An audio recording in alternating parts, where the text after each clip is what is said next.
C'era un ragazzo con tanti sogni, come tutti quelli della sua età. Il più grande era quello di fare il carabiniere e lavorava con lavori un po' che gli avanzasse il tempo per poter prepararsi con la palestra e per poter studiare, per riuscire a raggiungere, a passare i concorsi.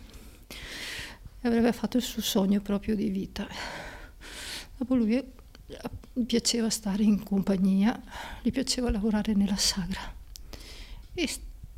e comunque in qualsiasi posto di lavoro che è andato lui riusciva, aveva un carattere che legava con tutti, con qualsiasi.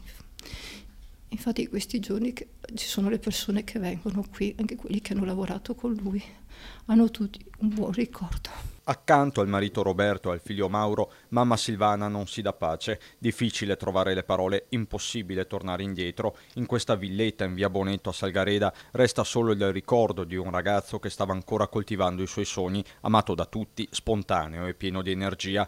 L'unico che aspetta ancora il suo padrone è Messi, che sull'uscio guarda le macchine passare, sperando di ritrovare lo sguardo e le carezze di Matteo. Ti rimangono tanti se avessi fatto questo, se avessi fatto quello, se fossi andata a prenderlo. E poi penso anche a quella ragazza che ha voluto essere gentile per accompagnarlo a casa, che se andava a casa direttamente, magari anche per lei non succedeva niente. A volte è un incrocio del destino che non riesci a capire, ma deve succedere. Solo che vedi che 3 ragazzi andati via con tanti sogni davanti, non hanno più niente. Hai tante cose, ti sembra avere sempre tanto tempo e in un attimo non hai più niente. Non ha più senso niente.